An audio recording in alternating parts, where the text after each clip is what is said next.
In May 2018, County Kildare, Ireland, the body of a 14-year-old girl was discovered in an abandoned farmhouse. A lonely teenager. She'd only ever craved friendship, but instead she'd been mercilessly bullied in school and online before being brutalised and murdered.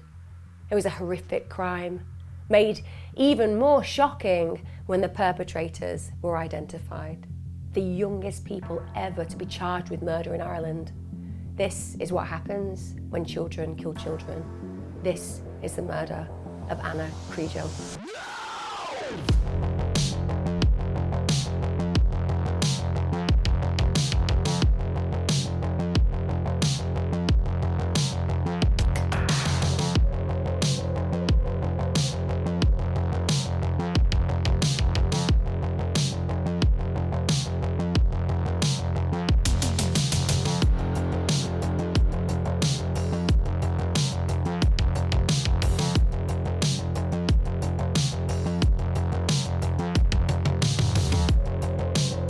Hi and welcome back to my channel. Thank you for joining me. Hope you're all okay.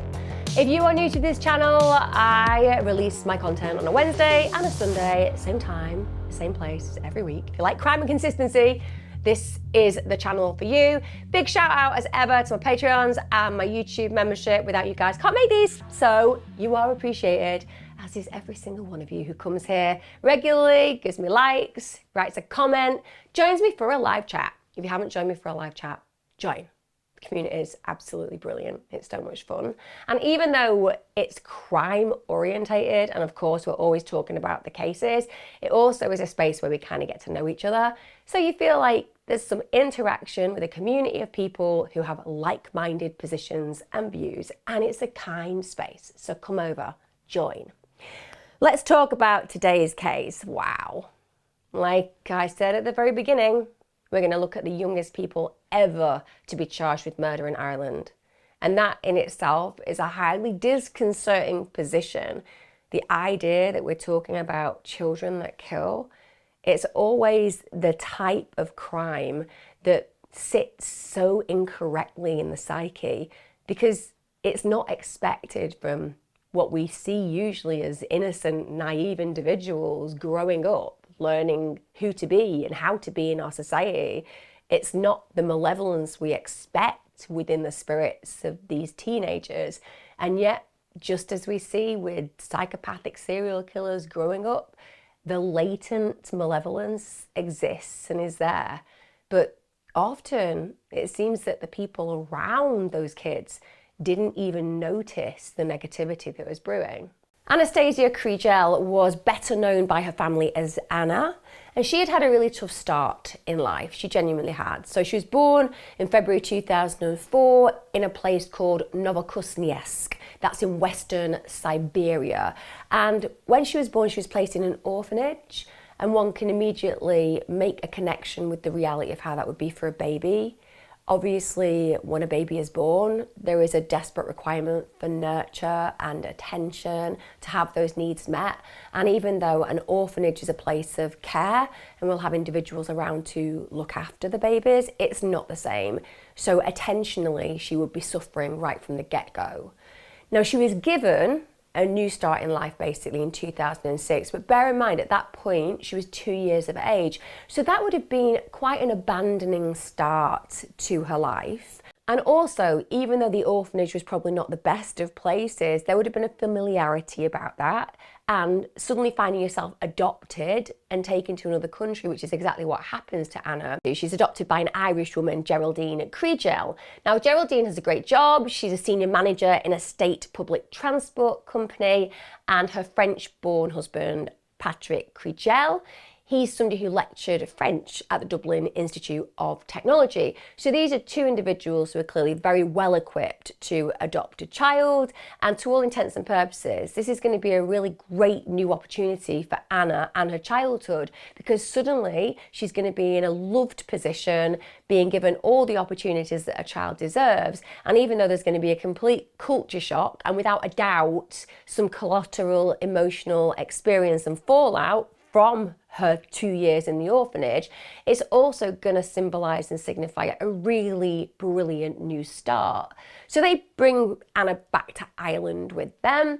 They live in a place called Leixlip, which is just outside Dublin in County Kildare. Now, even though Anna didn't actually have any family ties to Russia, she'd been abandoned essentially, so there were no connections there, her adoptive parents did feel that it was really important for her to have a connection to her birth culture. So they didn't change her birth name, they kept her birth name Anna. And they felt that that was important to celebrate essentially how she came into their lives, because if she hadn't, of course, been placed up for adoption, they would never have had the opportunity to bring this child into their world and to love this child in the way that she deserved. And also, of course, to be loved by that child. Now, Anna just thrived. She really did. She had a new home, loving parents. She had an opportunity to develop and grow, and she flourished. That's what they said about her when she went to primary school, that she bloomed. She was very lively. She had a really energetic character. She was somebody who was considered by people who knew her to be really full of life. But there were some issues with her health, and we can completely understand why. Just think about her start in life. It certainly wasn't an environment that was going to give the attributes of thriving that she's dealing with now. There's going to be some collateral issues. And she did have some health problems. So first of all, she needed a tumour removed from her right ear, and that had actually left her deaf in that ear. So she had some hearing issues, and she also had poor eyesight. So that created some physical vulnerabilities. And there were also issues with her short-term memory. She struggled to retain information. And the thing about going through primary school education per se, even the medical system in the UK, is you're always being compared with others, whether that's when you first have a baby and they're looking at what quartile your baby measures, whether that's when you're dealing with a health visitor and seeing whether your child can put the blocks on top of one another, as well as what they're expected to do for a certain age. There's a lot of comparisons. And when you go to primary school, there's even more, because people start to measure your academic acumen. And when you've got these issues and you're not quite at the stage of your peers, and it's got nothing to do with you not trying, it just comes down purely to the issues that you have, it's going to make you stand out. It's as simple as that. Your peers are going to notice. We're hardwired as human beings to see differences. And certainly for a child who wants to fit in, that's going to make peer relationships more strained and more problematic, because like it or otherwise, kids gravitate to kids that they feel familiarity with. And if you don't seem to be familiar, or you don't seem to be an individual that they can connect with because you look different, sound different, act different, it can lead to a level of isolation. And also, aside from the problems that I've just talked about with the vulnerabilities that she struggled with because of her health issues, she also had this exacerbated by the fact that she needed to miss time off school because of those health problems. Now, parents were really worried that these issues were going to lead to her having problems, and meaning that she was behind her peers academically, particularly when she starts secondary school. And even her primary school guidance teacher, they themselves expressed the same concern. One of the things about Anna was she had a very trusting, very naive, very innocent nature, which is a lovely, lovely nature. Qualities like that show a sensitive disposition, they show an empathic personality, but they're also the kind of personalities that can get exploited. They're the kind of personalities that can be harmed by others, so to speak. Also, she did look different to other children. She stood out. I mean, she was tall for her age, and she was striking in her appearance. So she was one of those girls that you would notice because of her height and because of her looks. And she also looked considerably older than her peers. And again, I think if people look back to primary school and secondary school, and you just go through the inventory of all the kids that you went with, you will always remember the ones, particularly the females, who were a foot taller than everybody else, because they just seem and look and appear different, and you notice the disparity between you and them. And often that can lead to that individual feeling that they stand out and that they are not necessarily included in the way that they should be, because people find it strange that they are so distinctively different, like I said, particularly if you're a tall girl. And I can look back at my primary school education and I can literally name 2 girls, I won't do it on here, but I can name those 2 girls who absolutely were a foot taller than everybody else. One of the girls just had this popularity about her. She was one of those kind of girls who was going to end up being a supermodel. And the other one, she struggled to have friendships because she didn't have the looks of the other girl, but she had the height that made her feel a little bit distinct from the peers around her. So this is again making her feel potentially less included. And even though primary school had been a relatively good place for her, the teacher did feel that when she transitioned to secondary school, she would be a prime target for bullying, which is awful. But we're not going to pretend that that isn't a reality. We're not going to pretend that young people who don't look exactly like peers or don't fit in the way effortlessly with their peers, that they aren't going to be people who find themselves at points being bullied by others who genuinely use their differences as an opportunity to poke fun at them. And the teacher couldn't have been more right, genuinely. And when I talk about bullying, this is going to be one of those cases where we're talking about it never letting up. We're talking about incessant, consistent, relentless bullying. So Anna starts secondary school, bearing in mind she is a very lovely, very sensitive, very sweet girl. She's quite vulnerable because of her health issues, but also because she's very trusting. And we know that she's thrived at primary school, and that essentially should have been something that would have laid the foundations for an excellent secondary education. But it's not going to be the case, because what the peers see is someone that they can essentially use their energies to attack as opposed to include. And the bullying is literally immediate. So she's singled out, and I'm going to express what's in the literature about her and the way that she was referred to by individuals who went to her school. So she was singled out and considered a socially awkward weirdo. So she gets teased for not having a real mum and dad. Essentially, they really poke fun at her because she's adopted. And her father said people didn't understand her. She was so unique, full of fun. So this exuberant, lovely character of hers, which would have made her the best friend in the world, that wasn't something that peers related to, because she didn't have, I suppose, the depths of cruelty that some kids have, because she really was just a sweet girl.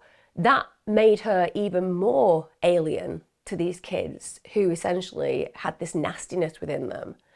Now, the bullying had started prior to secondary school, and partly this was down to social media.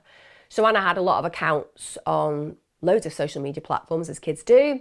Her favourite platform was YouTube. She had very good taste. YouTube is indeed a fabulous platform.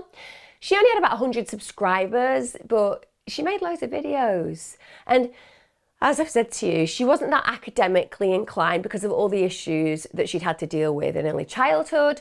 But wow, she was a brilliant dancer, and she had an absolutely beautiful voice. And she was a member of the Leak Slip bass troupe Dance LA. And she also on her channel talked about fashion, and she had a really distinctive alternative style. And you know, she loved colouring her hair. She was somebody who, to all intents and purposes, was finding an outlet to express who she was. In front of that small audience, she was basically building her character and personality. And I think we underestimate just how powerfully important that is for young people these days. Being able to connect with others and have reinforcement of your worth, and remind yourself that even though you might be a bit unique, there are other people who just love that uniqueness. I genuinely think we should go around telling kids that it's totally okay to be completely weird.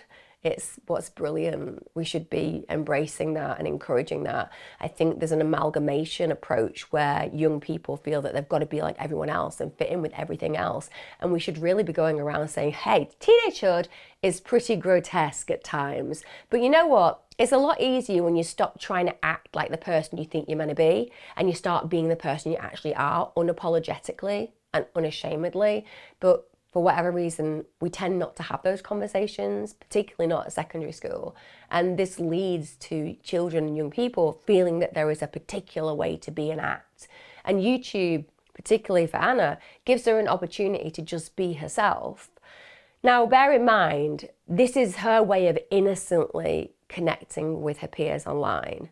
It's a way of building relationships, potentially with people that she knows locally, but also with the wider community of the cyber world. But she just ends up getting absolutely incessantly cyberbullied. And this is from older kids at school, and it's from complete strangers.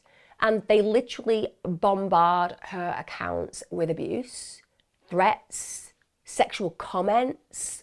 They even do things like call for her to be executed. They tell her to go die.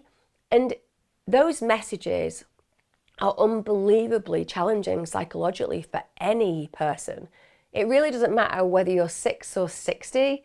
That kind of malevolent contact is something that really affects you. And even though you know that when they're sending those horrible messages, it says more about their character than it does about yours, the reality is you're still the one who has to go to school and see those people who are saying horrible things about you, suggesting you should die. Or you're walking down the street and wondering whether the person passing you is one of the people who's anonymously sent you a horrific threat.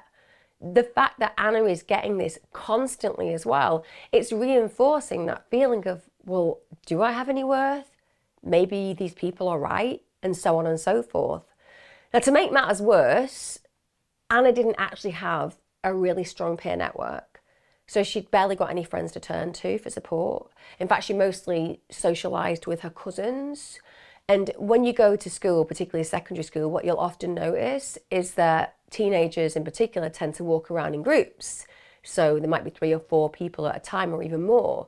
And that makes you feel really isolated. If you can see groups of kids who all seem to be having fun, all seem to be connected, and you're by yourself, and you're reliant on your family members to have any kind of relational experience, it's really lonely. So Anna always ends up walking by herself. No one wants to associate with her, which is just a travesty because you can absolutely bet your bottom dollar. Anna is a kid who would have been the best friend ever. You would have literally had loyalty, empathy, kindness, compassion, fun. You'd have had all of those things if you just spent some time with her. But because she's alienated, because she's isolated, that means that she's tainted at school. Not because she's done anything wrong, but because that's the role people have given her.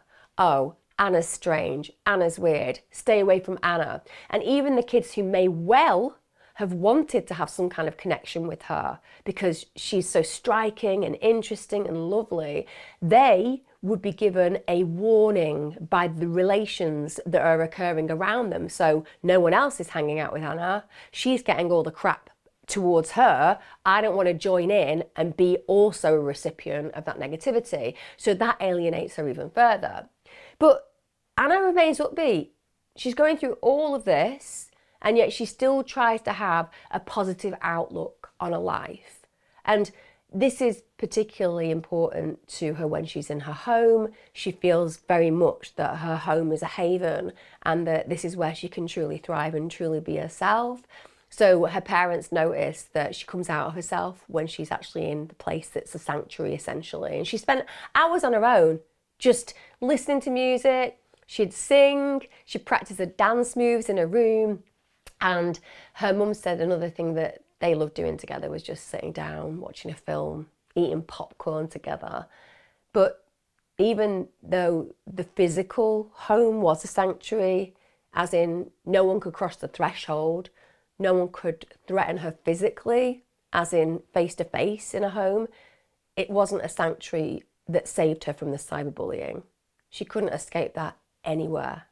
Like I said, The word relentless is the only word that we can use when describing the type of aggression and abuse that she faced 24/7 online. It's unbelievable that I'm having to say this. We're talking about this young girl who had a really difficult start in life, who's been taken to Ireland by a mother and father who adore her, and her difference, her small difference to the kids that are around her, i.e. she's been adopted, she's taller, that seems to give them license to just attack her perpetually. What is going on in our society that kids are still made to feel so absolutely alienated just because they're slightly different?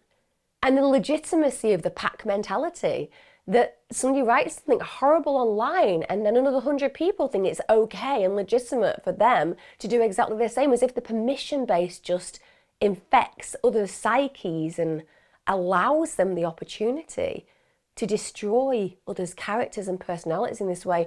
And I use the word destroy specifically because we see time and time again young people having their mental health decimated by this kind of behaviour. And people will often say, well, they can just switch off, they can turn off that information, they can put the phones down.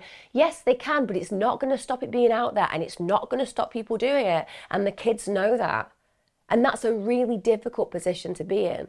Because even when you close down your accounts, it doesn't stop the kids saying horrible things in groups about you. And that happens time and time again. And the reason that we talk about this in such a intentionally serious way is because children take their own lives sometimes. I have a friend whose son took his own life because of bullying. And it's devastating to think that a child's life ended throwing himself in front of a train because he genuinely felt worthless because of the incessant attacks created by social media and those getting together to deride his personality and the way that he looked. Now, unsurprisingly, after all the things I've just told you, Anna's mental well-being, it gets hit by all this cruel and completely unwarranted, unprovoked abuse. Bear in mind, Anna isn't engaging in this. She's not responding to this, but it's just being directed at her day in, day out, moment to moment. She actually ends up getting suspended, bizarrely suspended. I genuinely think, what was the school thinking? But you guys know, me and the old general education system, we have a few issues with each other. But Anna gets suspended because she paints a black eye onto her face. Now, anybody with even a little gram of understanding about teenagers, if you see a kid coming to school, they've put a black eye on, what are you going to do? Suspend them, apparently. No, you're going to think, what's the message I'm being given here? What's the message this child is intentionally trying to transmit to me? And as a teacher, that would be, Anna, we need to sit down. Tell me about what you're trying to explain in this particular painting of a black eye. And often it will be an external representation of a very difficult internal feeling. Yes, it's attention seeking. Of course it is. My God, if anybody needs some attention in school, it's Anna. But the reality is that attention seeking requires a response, which is compassion and care. What are you trying to tell me? What is the message within that particular action? Now, her mother said that as far as she was concerned, it was an outward expression of her pain.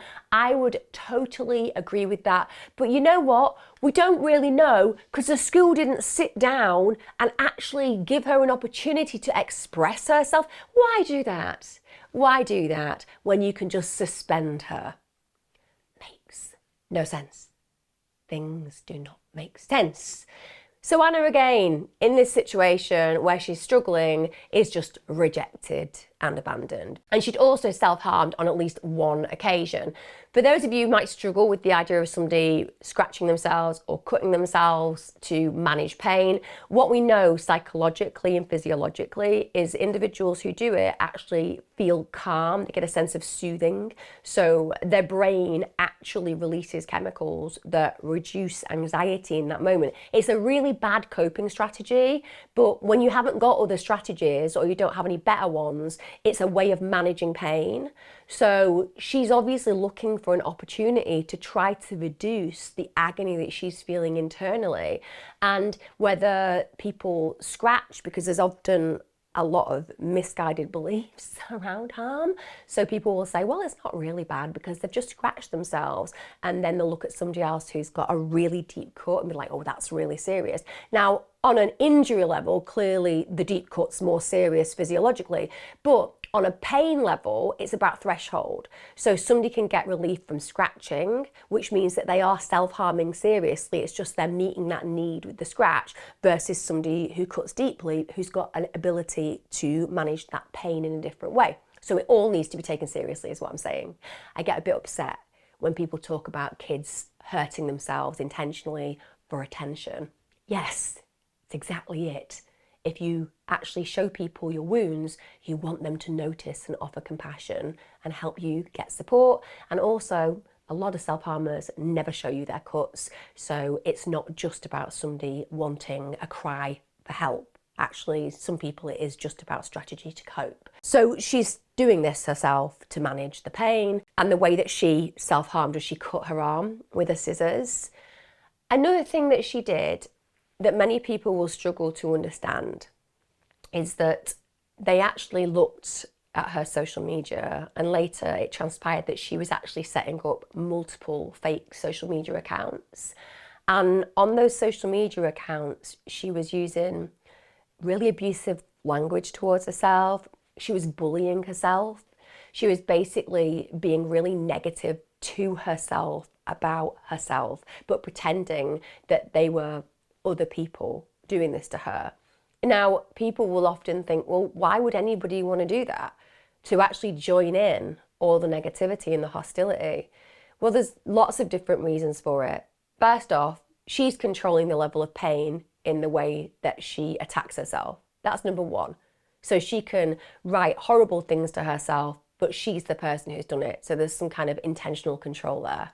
Secondly, one of the things that she's doing is she's essentially owning the actual abuse. So she is using what everybody else is using against her because she has some self-hate. She's got some self-loathing. So essentially, she uses that part of herself, the critical self, the bit that's angry that she doesn't fit in, that she doesn't get on with other peers, that she isn't liked by people, and she's using that as a blameful position. So therefore, she uses that little part of herself who hates the fact that she isn't able to just be like all the other kids, and that part of herself is writing to who she is. So even though it's her doing it, it's the separate selves within the self that are actually utilizing those messages to attack herself. And even though we're talking about her being the same person, understandably that self-loathing, it needs somewhere to go. And for her, it's setting up these accounts and just abusing herself with it. And that is absolutely distressing. This gorgeous young girl, and in the end, she's joining in with the cyberbullying against herself. And she's so alienated, so abandoned by the peers that should ideally have made her feel comfortable and make her feel like she belonged. And instead, she just becomes part of that gang, bullying herself through social media. Now, when her mum discovers this, she's horrified. Of course she is, absolutely. Bear in mind, her mum and dad just adore her. They see this gorgeous girl growing up, so talented in so many ways, and she hates herself. And also, she's wearing some kind of mask because, of course, at home she's trying to be more carefree, she's trying to be happier, and therefore it's shocking when they realise just how deeply she's cut by this kind of behaviour, and how essentially she's been cut both physically by her own hands and metaphorically through the cyber experience of pretending to be someone else abusing herself. So her mum really wants to get this behaviour nipped in the bud. So she starts to routinely check her phone, which is absolutely the right thing to do. You want to make sure that you are gauging what's going on in your kids' lives. But understandably, that would also have been a blow for Anna, because having your mum checking your phone means that you don't have the same kind of liberty and freedom to use it in the way that you might have. And bear in mind, she's already a really lonely teenager who's been completely ostracised and made to feel like she didn't fit in. And now again, the limits on her social media experience probably mirrors those feelings of alienation. Now, it's against all this that I've just told you, this backdrop that I've just described, that on the 14th of May 2018, 13-year-old boy knocks on Anna's front door. This 13-year-old boy goes to the same school as Anna, and I can't tell you who he is. There's reporting restrictions, so I can't tell you the name of this lad. So I'm only ever going to refer to him as Boy B, because that's how he's referred to in the press.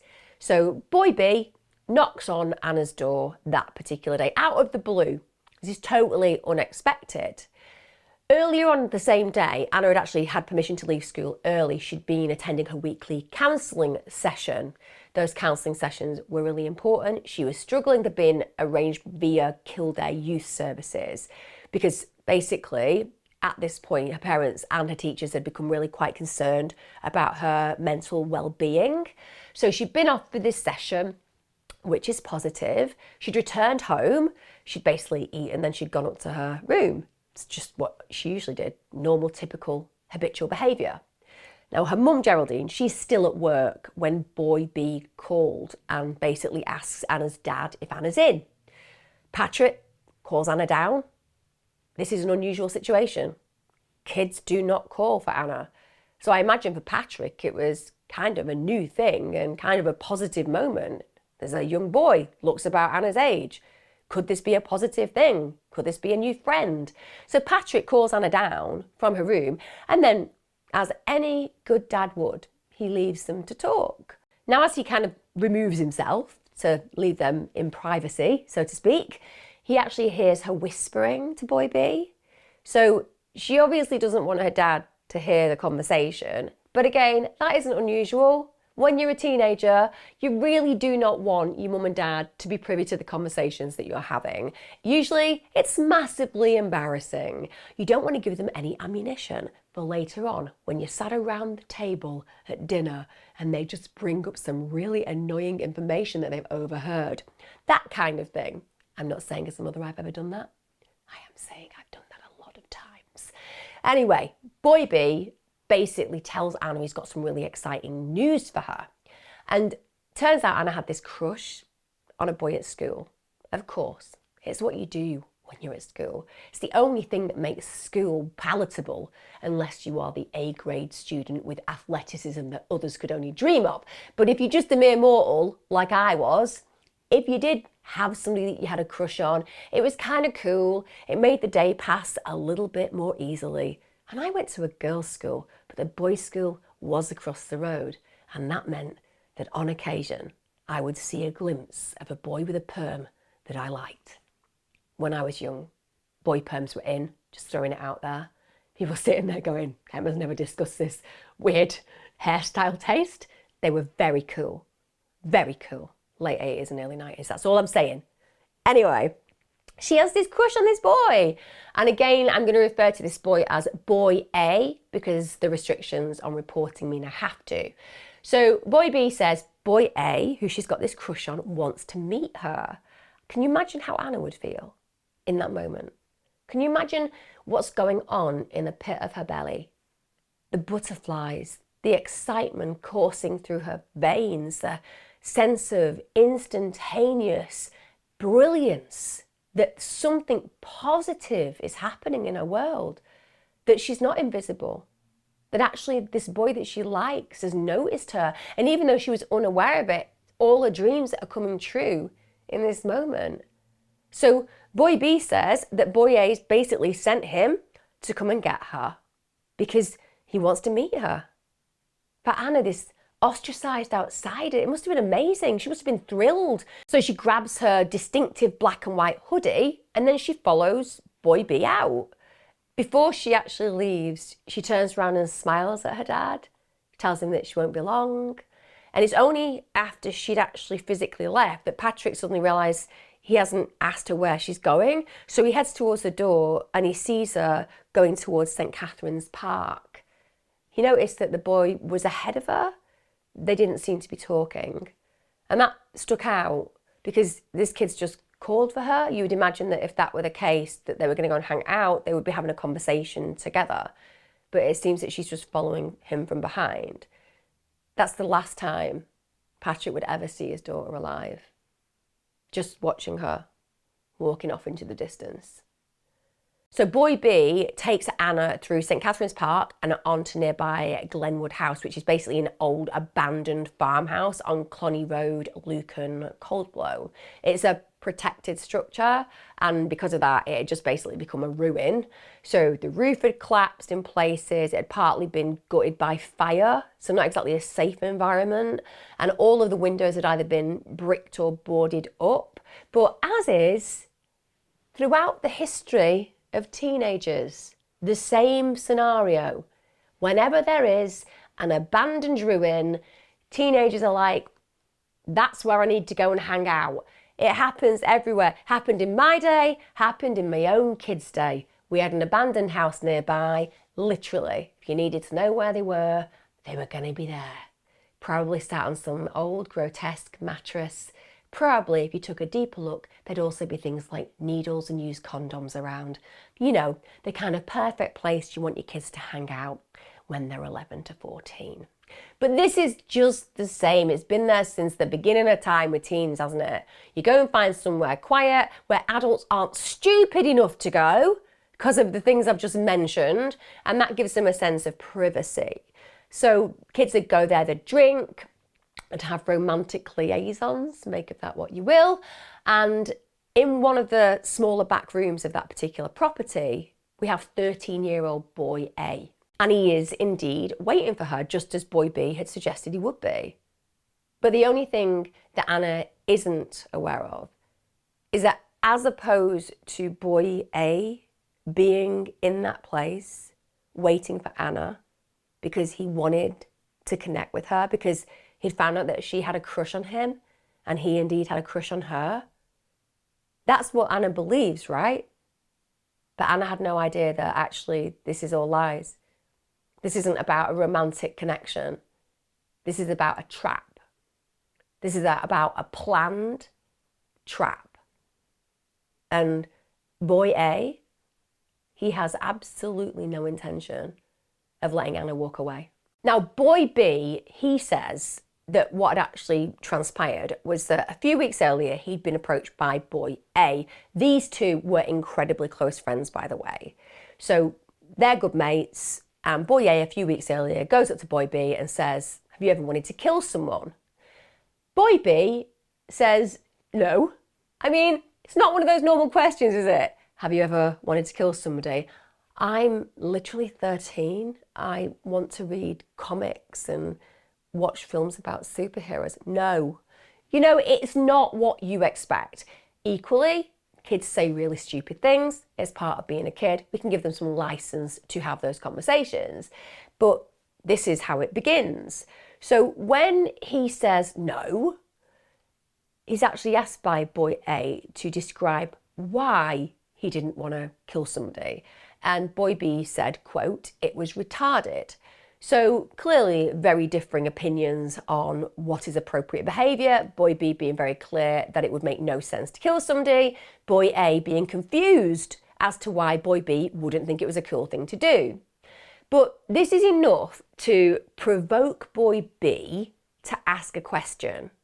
So who is it that you want to kill? And without hesitation, boy A had said, Ana Kriégel. Literally. Without any hesitation. So this kid isn't just thinking about killing somebody, not toying with the idea, not just fantasizing. He's now actually fixated on a potential victim, which is very unusual for the age frame that we're talking about. Now, when boy B brings Anna to that abandoned house, boy A was literally waiting with a kill kit he brought. It contained black gloves, shin guards, knee pads. He had thick builder's insulation tape. Actually, that tape had recently been given to him by boy B. He had this zombie mask that had this skull design, and it actually only covered the top half of his face. And he had sharp teeth that had been cut into the upper jaw, and they'd been painted red. He had a black snood type scarf, which was to cover the lower half of his face, which is just like something out of a horror movie immediately. I'm describing this and it feels like I'm describing a scene from The Purge. Boy A hadn't actually brought any weapons, even though he'd got this kill kit essentially. He hadn't brought any specific weapons, and the reason for that is there was enough around in that abandoned house to use. So at the scene itself, there were lots of things that could be very, very dangerously utilised. And bear in mind, he's waiting in this really dark room. It's just like the rest of the house. It's got littered with rubbish, with debris, including cans, bottles, there's cigarette butts, there's condom wrappers. So it's a grotesque, dirty place that he's waiting for in the dark, armed with this kill kit, ready to strike. Now, the exact sequence of what played out, the events that actually transpired, it's never fully likely to be known. But what we do know is that Boy A is dressed in his terrifying kill kit. And at this point, he launches the most unbelievably brutal attack on Ana. Now, Boy B, he flees the scene. And as he ran away from that scene, apparently he heard Ana's screams coming from the house. Geraldine, Ana's mum, she returns home from work shortly before 5:30 p.m. And at this point, she actually asks her husband, "Where's Ana?" So Patrick says, well, she left with this particular boy. He knows the first name of the boy that goes to school with her, and that she'd left with him. Now, Geraldine at this moment in time is immediately concerned because she says to Patrick, well, she doesn't have anything to do with this boy. Why would he call round for her? No one ever called round for Ana. So she immediately at that point is suspicious, and she texts her daughter straight away, just 2 words, "home now." And then shortly after that, she sends another message around 5:25 p.m. and says, "Answer me now or I'm calling the police." Totally concur with that reality. I know that a lot of us have got young children, and I know that we have to allow them some independence, but it's all about habit, isn't it? If you're used to a particular type of behaviour, it doesn't provoke anxiety. But if you've got a child who literally never goes out, never gets called for, no one ever comes round for her, and then suddenly some guy has come round from school who she really doesn't have any relationship with, and she's gone off with him, that's going to send you into a panic, because she knows the trouble that Ana has had at school. Why now is somebody going to be calling around for her and taking her out? Now, Geraldine said when she did that, she did have a feeling that she could be overreacting, but her gut just said, no, something isn't right. And when she doesn't get a reply from Ana, and when she couldn't get hold of her, she then physically goes out to look in St. Catherine's Park. This is at 5:40 p.m. So this is a very short time period from her finding out that Ana isn't in the home to actually physically going and searching. There is something within her intuition and instinct that is saying there is something wrong. This doesn't add up. This doesn't make sense. I think that my daughter could be in danger. Now, she doesn't find her daughter there. So then she starts driving around the estate. She's looking for her because she thinks to herself, well, maybe she's just walking. Maybe she's just listening to her music because she loves walking and listening to her music. But to no avail. She can't find Ana. So eventually at 9 p.m, she reports her missing. Now, by this time, Geraldine and Patrick have actually managed to do some detective work. They've established Boy B's second name, and they've found him on Facebook, and they give this information to the Garda, which is so important, of course, because this child is potentially the last person who has seen Ana. So that same night, officers go around to speak to the boy at his home in the presence of his parents. So they quiz him about Ana's disappearance. Now, he does confirm, yeah, I called at her house earlier that evening and she came with me to St. Catherine's Park. But he says that's the last time he'd seen her. He doesn't mention at this point anything of Boy A to the officers. Now, Boy A, on the other hand, he's returned back to his parents' house. Straight away, his parents know something is off. So first of all, he's really pale. He looks really shaken up. Clothes are all covered in dirt. He's got debris over his trousers and clothes. Also, they notice there's blood on them. So, of course, they're immediately worried for their son and they say, what on earth has happened to you? And he says, well, I got beaten up by 2 boys on my way home.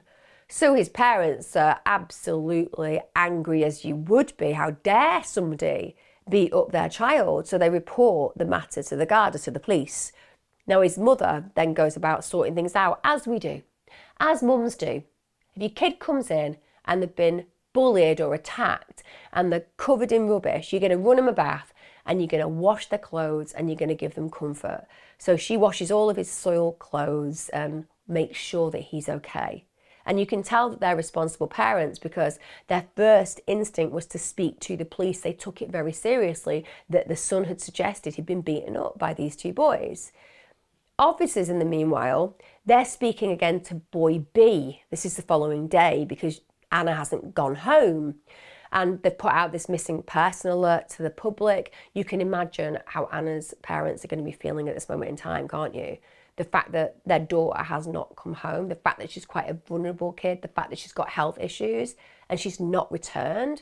They are going to be absolutely desperate. I cannot comprehend or pretend to understand the way you would feel in a moment where you are having a child missing and they haven't returned and there has been a whole night that's passed.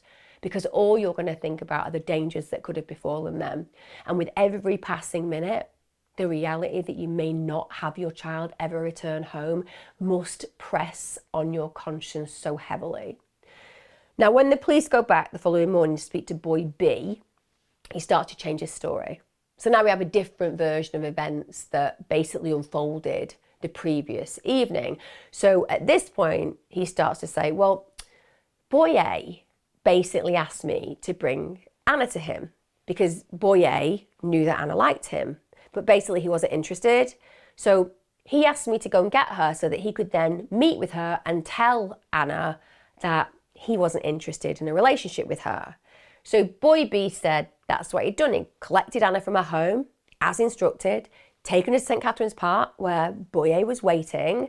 And then he said that they had a short conversation, after which he and boy A had left. And Ana, as far as they were concerned, returned home. Now, the officers think this is a bit weird. First of all, why is the story changed? I mean, if there's nothing suspicious or problematic occurred in the interaction between Ana and boy A, why would he have withheld that information the day before? Particularly when we're talking about a missing child. And this really concerns the officers. He's changing his events. He's involving somebody else now. And they also are very aware from talking to him that he's a very bright lad. He's a very intelligent individual, remains really calm throughout the questioning and tries to piece things together in a way that makes sense. But the officers genuinely feel, in spite of all this, the calmness, the intelligence, the story that he's now suggesting occurred and played out, it doesn't add up. It really doesn't add up. But now we have boy A introduced into the situation. So now the officers need to speak to boy A because obviously boy B has now introduced him into this situation. And of course, both of those boys have basically been the last people potentially to have seen Ana. And at this point, bear in mind, the police are considering boy A and B to just help with their inquiries. They're not seeing them as suspects. They're just feeling that maybe they've got information that's important that can help them bring Ana home. Boy A straight away denies any knowledge at all of Ana's whereabouts. Basically said they'd met in the park. She'd asked him if he wanted to go out with her and he had gently turned her down and she'd left. He then said that he'd made his way home and it's at this point he gets attacked by 2 older teenagers en route. He said that they'd got him, pushed him to the ground, kicked him, but he'd fought back and at that point they'd run away. Now, the officers obviously did a quick examination to look at his injuries and they saw that his arm and his leg were injured. They also saw that his face was cut. But again, there's just something about the way he tells the story that just doesn't sound right. So boy A goes into detail, giving a description of these attackers who've basically assaulted him on the way home. But they look at the CCTV and there were literally no suspects that can be identified. So these individuals seem to have just vanished into thin air, or they never existed in the first place. Now, the police are obviously desperately looking for Ana at this moment in time. They're scouring the area, and earlier on in that day, one of the officers had actually spoken to a man who said, listen, you need to check behind the sewage works because teenagers genuinely hang out there a lot. And at that time, the man was with his teenage son. It transpires that it's boy A and his father. So it's boy A's father who's actually suggesting where they should go and look potentially for Ana, because this is apparently a normal place that these kids are going. Still, they turn up nothing, and days pass. Now authorities are really concerned for Ana's well-being. It becomes less likely after 24 hours that somebody will be returned home alive, and we're talking days now. And this is a girl who's never gone away from home. She's never run away. She has no reason to leave. In fact, the safest place in her world is her home. That's where she's least likely to be attacked. It's where she's least likely to feel vulnerable. And yet she's taken nothing and just disappeared. But then we get to the 17th of May 2018. This is 3 days after she disappeared. And they make what can only be described as a grisly discovery. It's made by the Garda team. They were searching Glenwood House at the time. And as I told you earlier on, it's very dark, it's very dirty, and it's difficult to see things.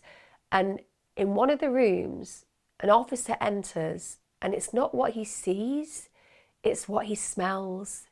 He can smell the metallic of dried blood.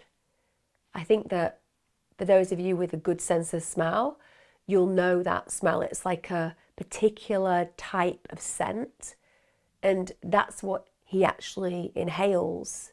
It's a recognition. He's smelt this before, and he knows that there is a likelihood that somebody has bled in this room enough to cause that scent. But it's really dark inside.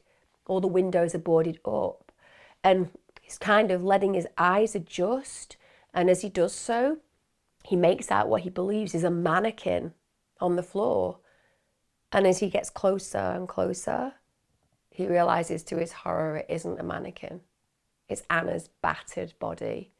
She's naked, except for her socks, and her hair is just covering her face. Even in the dark, whilst looking at her corpse, the officer knows that she's been somebody subjected to a violent and brutal assault. She's got bruises and lacerations all over her body. He also notices there's a very long, heavy stick and a cement block lying nearby, and both of them are just covered in blood. Also, there's blue insulation tape, and it's been wrapped around Ana's neck. She literally died with 3 of her fingers still inside the tape, trying to remove it, no doubt. Also, as they start to examine the scene and, of course, to examine Ana, they realise that she's been sexually assaulted also. To find a child and to witness the brutality of how she's been murdered, and then to also note that she's actually suffered a sexual assault. This is a young girl. She was at primary school a few years earlier. And the way that she's been murdered is just absolutely harrowing. When they do the autopsy, it gets worse with respect. I mean, she suffered shocking injuries. She'd suffered multiple fractures. She had bruising, she had lacerations to her body, and there were actually over 55 separate injury sites. Many of those injuries were to her head alone. So she had extensive bruising on her face, she had fractures to her eye socket, upper jaw, cheekbone, and even to cartilage in her neck. The 2 main areas of impact that were to her face, they themselves could have rendered her unconscious. They were so serious, so severe. She had 4 lacerations to the back of her head. And again, they were caused by some really severe impacts, separate severe impacts. She'd been struck by some fairly heavy object that also had small striking surfaces. So what they drew from the scene and from what they could piece together, they suspected that initially she'd been beaten to the floor with the stick, and then she'd actually been hit around the head repeatedly with the cement block. They also found in the autopsy that she had hemorrhaging to the lining of her eyelids. That's typically caused by a lack of oxygen, and that typically comes from strangulation. She also had these multiple lacerations to her face and her neck. That included an 11.5 centimetre laceration down the left side of her face. And areas of her body had been covered in layers of dust and debris. And the investigators put together what they suspected happened. They believed that she was basically attacked as she entered the room, which was near the doorway. Then she'd been dragged further into the room, and that's where the assault had continued. And then her body had become covered in dust and debris while she was being dragged around, which is just a harrowing idea, isn't it? This poor kid. Also, Ana had lost a huge amount of blood in the attack, which is why the aroma had been there. And the ferocity of the attack was so grotesque and so grave and so sustained that there was literally blood all over the walls. So you can see the amount of aggression just in that description. They were able to establish that Ana had basically died from blunt force trauma to her head and neck, and also compression of the neck, which they found in the autopsy to be very severely bruised. But they don't think that that had been caused by the insulation tape that was around her neck. They believe that it came from manual asphyxiation. It's also testament to Ana, because she must have been absolutely petrified. But in spite of that fear, in spite of the shock, in spite of the absolute profound distortion to what she thought she was walking into, you know, she thought she was walking into a meeting with a potential love interest. She was excited, she was hopeful, and then all of a sudden she's being beaten to death. You can't even comprehend how you shift psychologically from one extreme to the other, from joy and elation to devastation and terror. But in spite of this, she fought fiercely for her life. They found lots of defensive bruising to her hands, to her limbs. Her false nails had been torn off in the struggle. So she was really fighting. And it's testament to that girl that she was a warrior, even though she couldn't, in the end, be victorious. At least she died fighting. She really did. She was a brave, brave girl. Sadly, they also confirmed their fears about the sexual assault. They find evidence of attempted penetration, and they find bruising of fat around the pubic bone and also fresh bleeding to areas around her vagina. So there'd definitely been an attempt to penetrate Ana's vagina. They didn't find any semen in her body, but they did find some on her torn shirt. So the medical examiner concluded that Ana was either unconscious or she was at least restrained in some way when the attempted rape occurred. And the evidence also indicated that she'd not been sexually active at the time of her death. They also concluded that there were no drink or drugs detected in her system. In fact, she'd been in excellent health, when she suffered the most horrific death. Now, Ana's funeral took place on the 31st of May 2018 in Dublin. Her family actually asked mourners to wear sparkle and colour.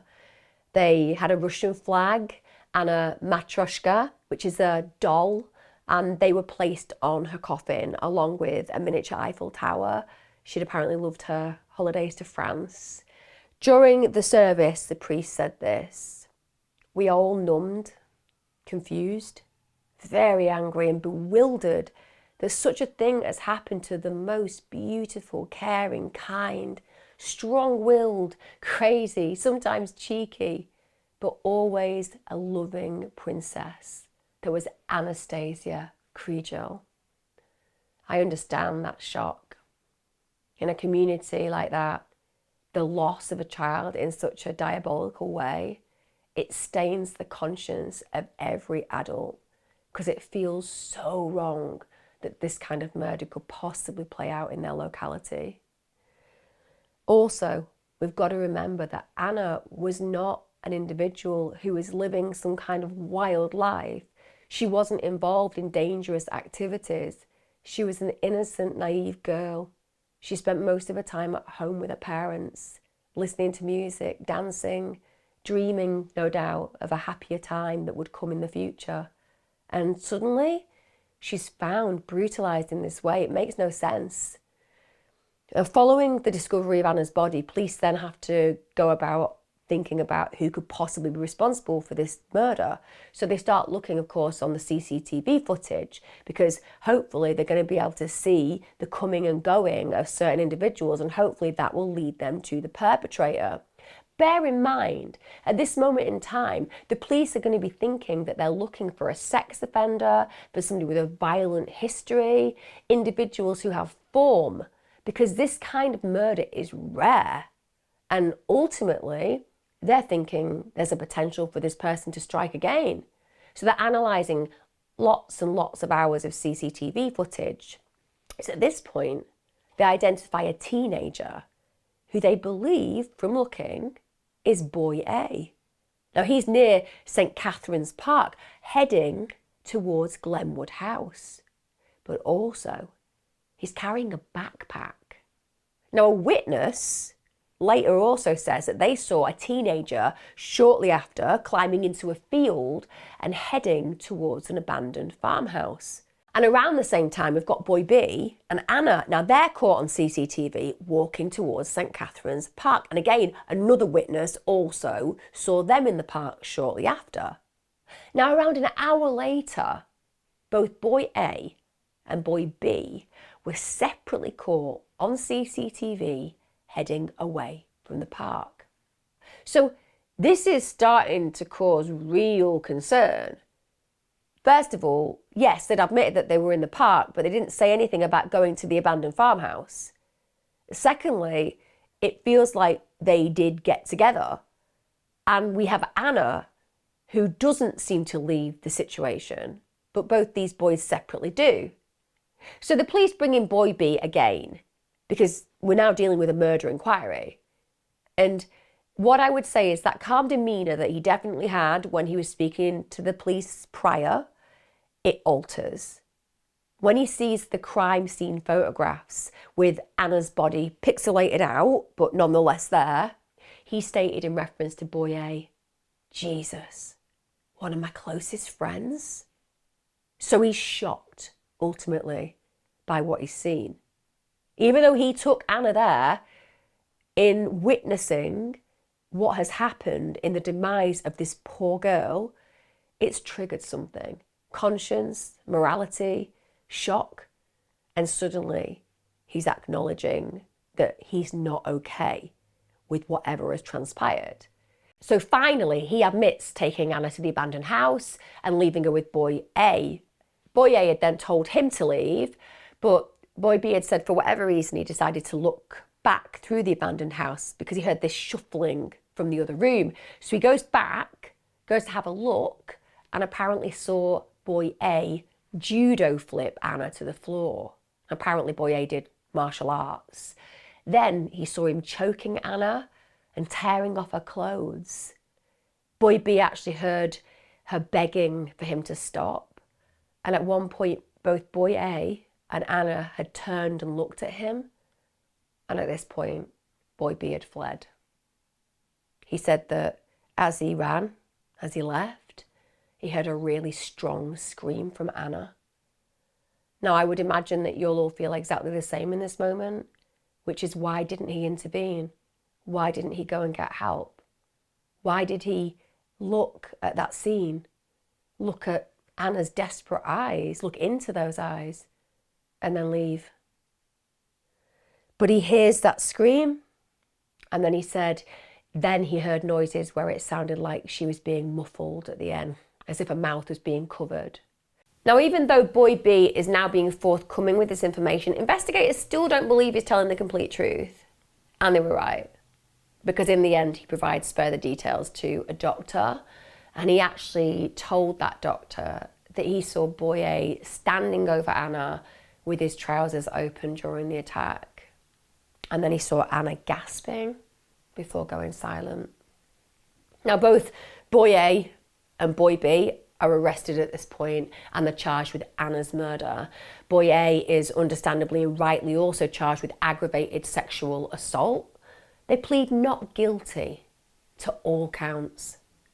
Now, I cannot comprehend for 1 minute why Boy A would plead not guilty. Boy B, I would imagine family and lawyers would all feel that there was a potential to have him separated from murder.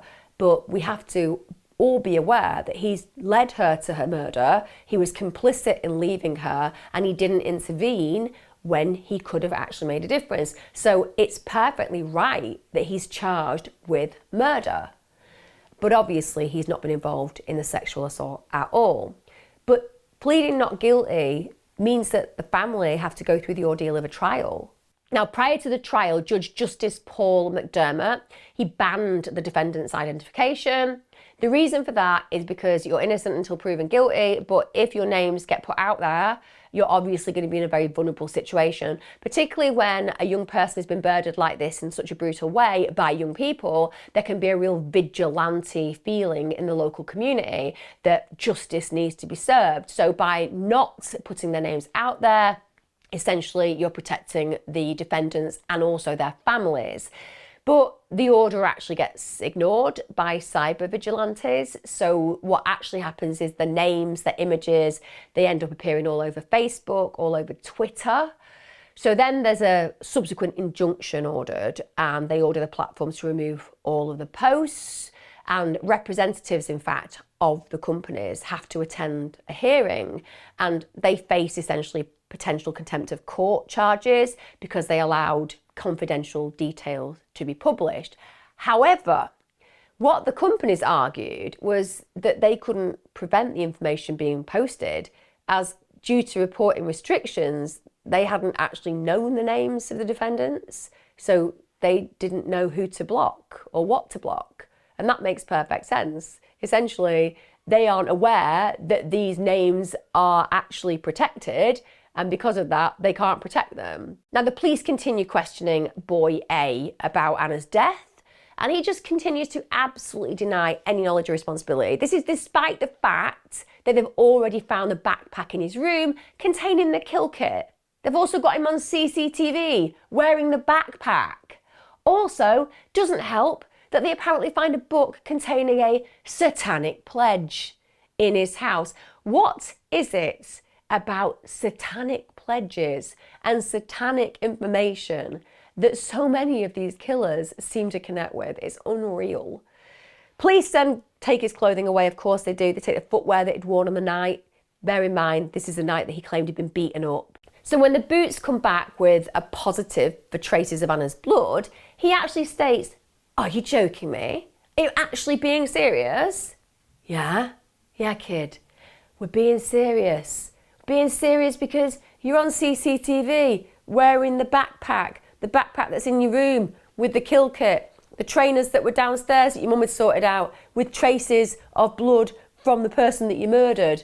Those are kind of pretty implicating things. Do you not think? No, totally innocent. Genuinely. We're seeing the childishness and emotional immaturity in this moment, aren't we? There is no way he isn't banged to rights, but he just believes that if he keeps denying it, then hopefully in the end that will stick. When he's interviewed, aside from those minor statements, which is all about denying any culpability and responsibility, he basically answers no comment to the questions, or he claims he doesn't know.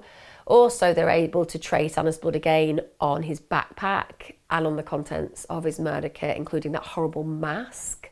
And also, if that isn't absolutely incriminating enough, they find the semen on Anna's torn top and can match it with him. Now, Boy A, this hideous human child, because that's what we're talking about. We're talking about a kid. And he is far from your typical murder suspect. So he's from a stable, middle-class home. Teachers, how did they describe him as? Courteous and intelligent. However, in spite of this mask of morality, this stability in his nature according to those who taught him, we see a completely different side to his nature when the police search his phone and his hard drive. Wow, a real dark side. So they look at the contents, and those contents included more than 12,000 pornographic images, and many of those images depicted sexual violence. Also, he'd done searches for child pornography and bestiality. He'd even researched methods of torture, and even more alarmingly, he'd researched abandoned places in Lucan. So this is a child with two sides. The mask that he wears to present to those people who know him, and the true nature that resides within him, the side that he keeps secret. And I think we also have to note at this point how damaging access to pornography for children of this age is, because it escalates. You're titillated initially by sexual shots that aren't aggressive and abusive, but as you get used to them, you search for darker and more degrading images. And like it or otherwise, there is a desensitization that occurs in many cases. And the younger that these children have access to this kind of material, the more potential damage that can do. I'm not blaming pornography for this child's actions. I'm saying it certainly will have exacerbated the malevolence within him. So the trial commenced on the 29th of April 2019.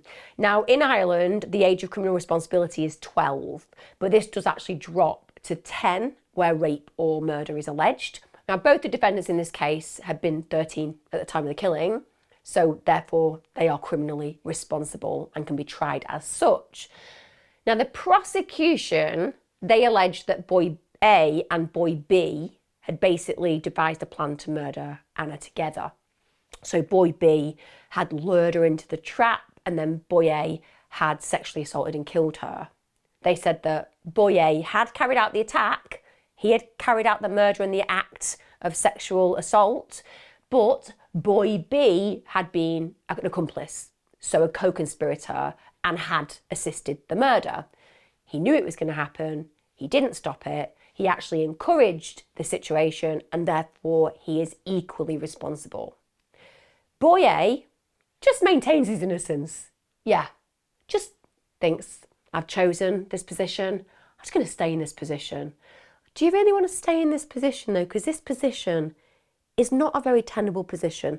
I just want to stay in this position, I'm innocent. The thing is, when we look at a spectrum of potential innocence, and then we look at every factor that could ever intrude on that spectrum and actually mean that the spectrum dissolves and just becomes guilty as hell, you're on that particular end of that particular spectrum. The one where it's just everyone's going to know you're guilty as hell, and you saying you're not is a bad idea. Are you going to rethink this? No, I'm innocent. Genuinely, makes no sense. I will bring it psychologically to this position. He loves his parents in spite of his, shall we say, fractured self and darkness within, because there are certainly incredibly callous antisocial traits within him, but that doesn't mean that he doesn't care for his family, and he may wish to convince them that he's innocent above anybody else. He may not care at all about whether anybody else believes him. If his parents have a bias, and an understandable bias, by the way, I'm going to be honest, if you have a child who's never put a foot wrong, who's considered courteous and lovely by everyone, and essentially this is a bolt out of the blue, it's so blindsiding you don't recognise this possibility could have ever occurred in your world, and this child is saying, no, I didn't do it. As a loving parent, even with all the evidence being put in front of you perfectly, it's going to be hard to not believe your child. And I know that some of you might struggle with my beliefs regarding this, but I'm saying if you've never seen your child in any way, shape or form act in this malevolent or aggressive way, and they're saying, no, mum, it wasn't me. No, dad, it wasn't me. Part of you is going to desperately want to believe that. And if he can even sense there is a possibility, a potential that they may believe him a little bit, it's worth him going for that. Because if he's going down, is going to want to make damn sure he's got somebody to come home to in the end and somebody to support him whilst he's in prison, etc. So he maintains this innocence, refuses to admit any responsibility, and also because of that he expresses absolutely no remorse, absolutely unable to acknowledge the impact that his actions had. And bear in mind, this is in spite of the overwhelming forensic evidence. You know, he can't deny he was at the scene. But what he explains is it had just been a fight with Ana. He didn't intend to hurt her. He didn't intend to kill her. He didn't intend to cause a serious injury. You know, as far as he's concerned, this is just all a mistake, and he certainly isn't a murderer. And then his defense team, they actually suggested that there'd been sexual activity between him and Ana, and that had potentially been consensual. So we're now in a scenario where he's not denied the reality that he's there, but he's denied the reality as to what happened and also to the relational experience between he and Ana. So the defense are going for, let's confuse the jury and put in just that tiny little bit of doubt. Because remember, you have to prove beyond reasonable doubt that they intentionally murdered Ana. If they can levy a little bit of foundational fracture and say this kid is denying that he murdered Ana because he didn't murder her, it had just been an unfortunate fight and there had been sexual connection because it had been wanted, then that could potentially mean one of the jury or two of the jury or even three of the jury start to question the legitimacy of the murder charge. Now, boy B's defense, they actually claim that he'd suffered PTSD after witnessing the attack on Ana. So their argument is he basically was so stunned, so shocked by what he'd seen play out that it had caused him to lie. Basically, he couldn't imagine in his mind the possibility that he actually felt boy A was going to kill Ana. So he hadn't ever intentionally taken her there for her to be murdered. He'd taken her to the abandoned house for his friend, who he thought was joking when he'd expressed the earlier desire to kill her. And that when he'd actually started to see this play out in front of him, he was so traumatized that it basically meant he couldn't think straight, and so he lied to the authorities. Just going to throw it out there, defense team. That's not how PTSD works at all. Seriously. Don't make you lie to the authorities. Does sometimes have an issue and an impact on memory and the way that you recall things, but usually we also diagnose PTSD at least 6 to 12 months after the event. That's why it's called post-traumatic stress disorder. So arguably, this is what they're saying and doing. Their argument is he didn't know this was actually going to occur. He couldn't have conceived that boy A genuinely had this level of malice within him. Again, we can break it down in different ways. It can be that he's fully complicit and that he absolutely wanted Ana dead, just as boy A did.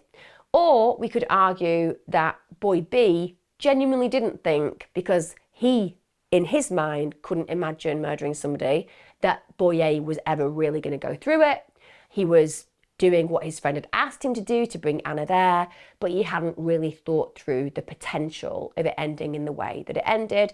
It could well be the case. We could well give license to boy B in that way, but it's kind of irrelevant when you're looking at a murder charge because it's the chain of causation. You can say, I didn't believe he was going to kill her, and you can indeed in your head be thinking that when you're taking somebody to the murder scene, but you still carried out the action after being informed by the person who did carry out the murder that they had fully intended to do that. Your not knowing whether it was real or otherwise does not discount the action of you leading her to her death. And that's essentially what the jury have to figure out. Is that the case? That in spite of him maybe not believing this was going to end the way it did, is he still culpable? So we get to the 18th of June 2019. It's been a 7-week trial and it's a 14 hours deliberation. So there is a lot to talk about. They're taking this very seriously. These are 2 young boys. The jury come back they find boy A guilty of Anna's murder and sexual assault. So we get to November 2019. He's sentenced to life with a review period after 12 years. He also received a concurrent 12-year sentence for aggravated sexual assault. He's also placed on the sex offenders register, and rightly so. And he apparently cried and held his father's hand when the sentence was passed. And I think that in that moment, any of us can still feel a level of empathy for that second. It's not that we can in any way accept the actions of this child. What he did was grotesque, disgusting, and has changed the course of Anna's family's life forever. But when you're thinking about what separates this child from an adult offender, the reaction of crying and holding his dad's hand when the sentence is passed just brings it back into that sharp focus that we're dealing with a 13-year-old. And even though he's got this horrendous malevolence and destructive nature within, he's also a child, and there are these childlike reactions in that moment. And for his family, one can only imagine what they're trying to compute in that moment, because their world has shifted and changed beyond reason and beyond recognition. Then they talk about boy B. He's also found guilty of Anna's murder. Now he gets sentenced to 15 years, but he gets a review after 8 years. Because they're young, these reviews are important. There is a belief that if you can create intervention and appropriate strategies early on and monitor them effectively, there is a chance that change can occur. Now, the earliest that means boy B can be released is June 2027. Now, he, when the sentence was passed, hugged his mum and just kept his head down as they read it out. His father, however, well, he just stormed out of court. But then he re-entered and he was just doing a slow hand clap. And then he congratulated the court for sending an innocent boy to prison. Now, as a mother, there is a part of me that can kind of comprehend and understand the reaction of the father. As far as he is concerned, he does not believe that they are equally culpable and responsible for the murder of Anna. But I think it's a real misstep by the father. Number one, your child got involved in the orchestration and the carrying out to some degree, because he didn't intervene and stop the murder of Anna. Therefore, he is complicit. It may be horrible to be able to hold that and to know that your child is responsible for ending the life of another child. And it must be very difficult when you love your child to fundamentally accept that they were capable of involving themselves in such a horrendous master plan of murder. But it happened. Equally, I can also empathise with that sense of, but he didn't physically abuse her, he didn't sexually assault her, he didn't land any fatal blows, he walked away. And therefore, how can that, as far as his father be concerned, be murder? But it is murder. And the law is the law. And it doesn't have to be simply A, B, C.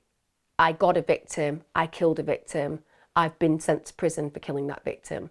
It can be a chain of causation of complicity. So essentially, boy B had different points where he could have had a different outcome occur for Anna, such as telling a teacher when boy A started to create this master plan, or refusing to go and get Anna on the day that she was murdered, and certainly doing something when he realised that boy A was actually going through with the murder.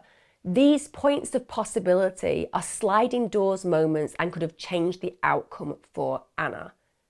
But he didn't. He ran away, hearing her screaming as she was murdered. As I said, that doesn't mean that we can't have empathy and sympathy for both boy A and boy B's parents.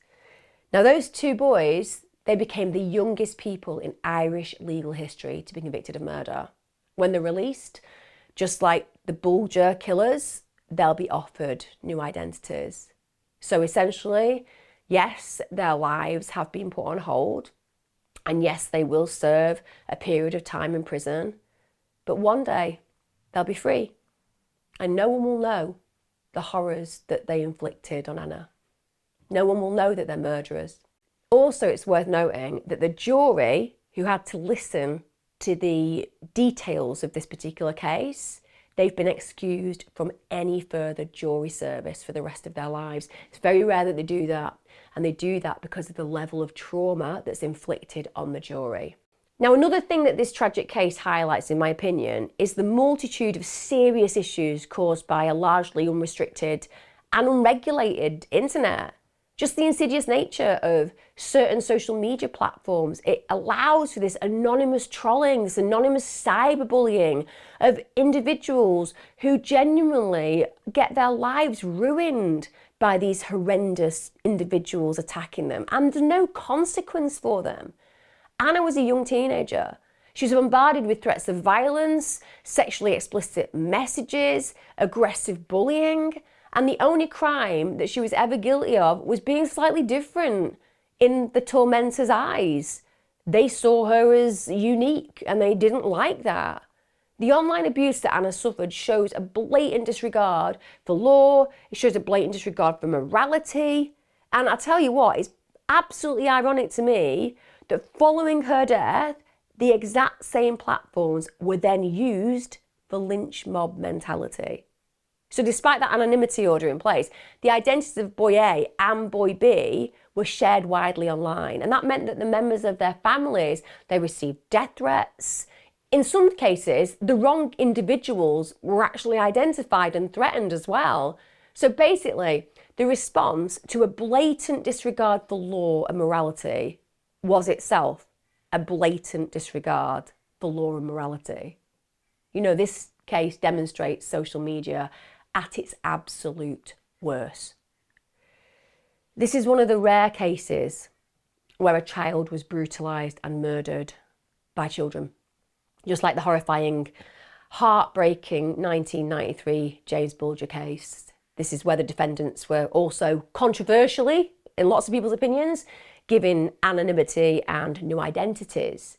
And the reason that these cases are so disconcerting, so distressing, is they're at odds with our assumptions of childhood.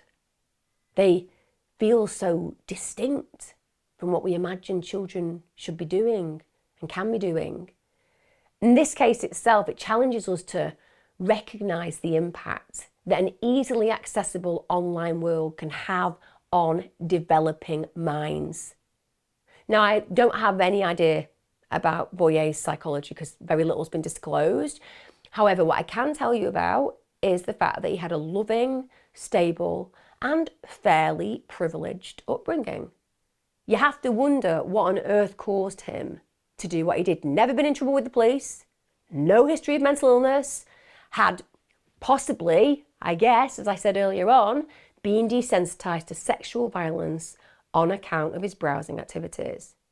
You know, the access to that kind of material, it certainly, as far as I'm concerned, normalises the abnormal. But you have to think there must be something else going on. Possibly we're looking at conduct disorder, developing antisocial personality disorder. And I think the reason I'm saying that, and I can't be certain, this is just my own position, my own point of view on it, the sadistic way that he killed Ana. He didn't just kill her. He wanted her to be terrified whilst he killed her. He attacked her in the dark room, in an abandoned house, wearing a zombie mask. That's stuff of your worst nightmares. Now, boy A, he's recently been moved to an adult prison last year because he turned 18. And boy B, who also turned 18 last year, he's began the process of appealing his murder conviction, but actually later down the line withdrew the application. Turns out both of those boys are at the same prison. But apparently that good friendship that they had, yeah, it's not there anymore. They are not on good terms. They once were very close friends, but now they no longer talk. I would imagine that's because boy B blames boy A for his incarceration and feels that he was essentially a pawn in the crime, which, if that's the case, isn't a good thing because boy B needs to take responsibility for the part that he played in that murder. Like I said, I understand there is a distinction between the two, But taking responsibility and accountability means that when you're freed, we don't have to worry about you the same as we would if you refuse to do that, because it means that you understand right from wrong and you will recalibrate your behaviour accordingly. Anna's murder is a crime that shocked all the people in Ireland and anyone else who's heard about it. And they say many people feel so ashamed by what happened to Anna. You think about the fact that she was given this opportunity as a 2-year-old to have a new, loved, happy life. And all Anna ever wanted was just to be happy, to be accepted, to make friends. Instead, she gets brutalised, bullied and murdered. It's unbelievable. Absolutely unbelievable.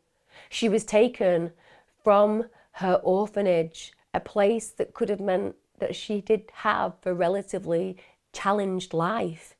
But instead she was removed by loving adoptive parents and placed in an area that she could thrive, that she could grow, where she could develop, where she could succeed. And it got stolen from her. Stolen. Following the sentencing, Anna's parents, Geraldine and Patrick, they paid tribute to her, saying this: Anna was a dream come true for us, and she always will be. So beautiful, so compassionate, so loving and so true. She may no longer be alive, she may no longer be there physically, but her death doesn't steal her meaning. And for her parents, Patrick and Geraldine, saying that Anna was a dream come true for us and she will always be, is a really powerful statement of that fact. And for Geraldine, the loss doesn't end there, because Patrick, Anna's father, Geraldine's husband, he sadly passed away in June 2022, just 4 years after Anna's murder. And Geraldine said he simply could not bear the pain of losing her. It is absolutely possible to die of a broken heart, and without a doubt, the stress and strain and agony of losing their much loved child, it really doesn't surprise me that in the end his body gave up. The only comfort I guess any of us can take, at least if they have a similar belief system to me, is that Patrick and Anna are together and that one day Geraldine will be reunited with them. It's a hard case today, isn't it? Kids that kill. It's always one that affects you slightly different on a psychological level. I do think that justice was served. I do think both of those boys should be in prison. And I can only hope that in the end, rehabilitation occurs and society has returned in the future at some point, whenever that is, to men who know what they did was wrong, who take accountability and responsibility for what they did, and who try to make good for the rest of their life, making a positive impact on society around them. Certainly, that isn't assured, as we know. Venables came out of prison years after murdering James Bulger and has offended again and again and again. But Robert Thompson, he apparently is living a pro-social life. Only time will tell. Let me know your thoughts on this. Take care. See you again soon, guys. Thanks for all your support. Adore you, and remember, be safe. This is for Anna.